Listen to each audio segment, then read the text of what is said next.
जाओ भाई, उठ जाओ प्लीज। हम भीख मांग रहे हैं भाई, उठ जाओ, निकल जाओ इस नीचे से, निकल जाओ। और जो वो घुसा हुआ है मैं के अंदर, निकल।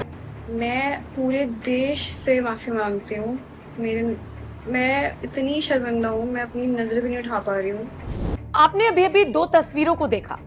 पहली तस्वीर में वो लड़की है जो नरेंद्र मोदी को दिल्ली के जंतर मंतर से गंदी गंदी गालियां दे रही थी। सिर्फ देश के प्रधानमंत्री का ही अपमान इस लड़की द्वारा नहीं किया गया था, बल्कि उनकी दिवंगत माता को भी इसने नहीं बख्शा। इतनी गंदी गंदी गालियां कि इसके माता पिता को शर्म आ जाए, आपको और मुझे वो बात सुनने में शर्म आ जाए, लेकिन इस लड़की का हाथ पैर मुंह होठ कुछ नहीं कांपा। ये लड़की जरा भी टस से मस नहीं हुई। देखिए कैसे कॉन्फिडेंटली गाली देती हुई नजर आई थी, जैसे बहुत बड़ा कोई बहुत महान काम ये लड़की कर रही थी। और उसके बाद दूसरी तस्वीर आपने देखी जिसमें ये लड़की खुद को माइनर बता रही है और उसके बाद माफी मांगती हुई नजर आ रही है। अब इसे सो कॉल्ड पछतावा भी हो रहा है। जुलाई को मैं सीपी गई थी अपने फ्रेंड्स के साथ। फिर वहाँ पे प्रोटेस्ट हो रहा था। मैंने वहाँ पे कोक पी। वहाँ पे ग्रुप्स बने हुए थे बहुत सारे। वो लोग बहुत चीज़ें बोल रहे थे, बहुत गालियाँ दे रहे थे प्रधानमंत्री जी को। उन लोगों के इन्फ्लुएंस में आके कि तुम लोग भी बोलो, तुम लोग भी बोलो, कोई सब बोलो करके मैंने वहाँ बहुत चीज़ें बोली। मैं अभी मात्र 15 साल की हूँ। मैंने जो करा वो माफ़ी के लायक नहीं था। मैंने बहुत गंदी चीज़ें बोली है। हो सकता है ये पछतावा इसलिए हो रहा हो या फिर इसे इसकी असली उम्र इसलिए याद आ रही हो क्योंकि एक वकील ने इसके खिलाफ शिकायत दर्ज करा दी थी। देश के जेनजी दो पक्ष में बटे हुए हैं। एक तरफ वो जेनजी जो देश का नाम रोशन कर रहा है, वो जेनजी जो स्काई रूट जैसी एजेंसी से रॉकेट लॉन्च कर रहा है और एलन मस्क जैसे दिग्गजों को भी हैरान कर रहा है। और दूसरी तरफ ये जेनजी जो सड़क पर मां बहनों को गालियां बकता हुआ नजर आ रहा है। देश के प्रधानमंत्री को, उत्तर प्रदेश के मुख्यमंत्री को और जिसका जब चाहा मन चाहा, यहां तक कि मेलोनी तक को गंदी गंदी गालियां बकती गई। और उसके बाद प्रोटेस्ट खत्म हुआ, धरना प्रदर्शन समाप्त हुआ, सब अपने घर चले गए। धर्मेंद्र प्रधान का इस्तीफा हो गया, जिसको जो चाहिए था वो हो गया। लेकिन अब इनका क्या? अब इनके खिलाफ हो रही है एफआईआर, तो इन्हें याद आ रही है अपने माँ बाप, इन्हें याद आ रही है अपनी गलतियां, इन्हें याद आ रहा है कि जो सूखा नशा करके चले गए थे जी वो उतर गया है, हमसे बहुत बड़ी गलती हो गई। और अब ये माफी मांगते हुए खुद को माइनर बताते हुए नजर आ रही हैं। इस लड़की को देखिए, चेहरा इसलिए नहीं दिखा रहे हैं क्योंकि ये लड़की माइनर है, लेकिन चेहरा, इसकी सोच, इसकी बातें, इसकी जहनियत किसी से बची है क्या? सबने देख ली है। नियम कहता है कि चेहरा ना दिखाया जाए, लेकिन सत्यता सबके सामने है। उठ जाओ भाई, उठ जाओ प्लीज। हम भीख मांग रहे हैं भाई, उठ जाओ, निकल जाओ इस नीचे से, निकल जाओ। और जो वो घुसा हुआ है मैं के अंदर, निकल। जुलाई को मैं सीपी गई थी अपने फ्रेंड्स के साथ। फिर वहाँ पे प्रोटेस्ट हो रहा था। मैंने वहाँ पे कोक पी। वहाँ पे ग्रुप्स बने हुए थे बहुत सारे।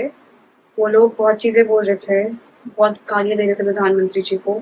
उन लोगों के इन्फ्लुएंस में आके कि तुम लोग भी बोलो, तुम लोग भी बोलो, कोई सब बोलो करके मैंने वहाँ बहुत चीज़ें बोली। मैं अभी मात्र 15 साल की हूँ। मैंने जो करा वो माफ़ी के लायक नहीं था। मैंने बहुत गंदी चीज़ें बोली है, बट ये मेरी पहली और आखिरी गलती होगी। इसके बाद मैं ऐसा कुछ नहीं करूँगी और ना ही वो चीज़ मैंने कभी पोस्ट की थी। मैं पूरे देश से माफ़ी मांगती हूँ। मैं इतनी शर्मिंदा हूँ, मैं अपनी नज़र भी नहीं उठा पा रही हूँ।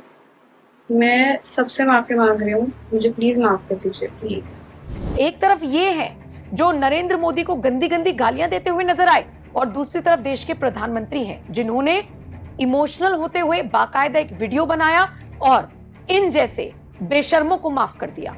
सुनिए नरेंद्र मोदी ने क्या कुछ कहा। हाय फ्रेंड्स, आज तो मन करता है बस आपसे ही बातें करूं। जंतर मंतर पर जो कुछ भी हुआ, देश और दुनिया ने देखा है। कुछ शरारती बच्चों ने भद्दी भद्दी गालियां बोली। किसी भी सभ्य समाज को शोभा न दे ऐसे शब्दों का प्रयोग किया गया। मुझे तो गालियां दी गई, मेरी स्वर्गीय माता को भी गालियां दी गई। न जाने कितना भद्दा स्वरूप था। लेकिन मैं आज बात करना चाहता हूं कि बचपन में गलतियां होती हैं, और बचपन में गलतियों से सुधरने का अवसर भी होता है, और यही तो बचपना है। और इसलिए मैं समाज के अंदर जो आक्रोश है उसको भली भांति समझ सकता हूं। एक कल्चरल शॉक है कि हमारी बेटियां इस प्रकार की भाषा कैसे बोल सकती है, लेकिन समय है इन बच्चों को गले लगा करके राह दिखाने का।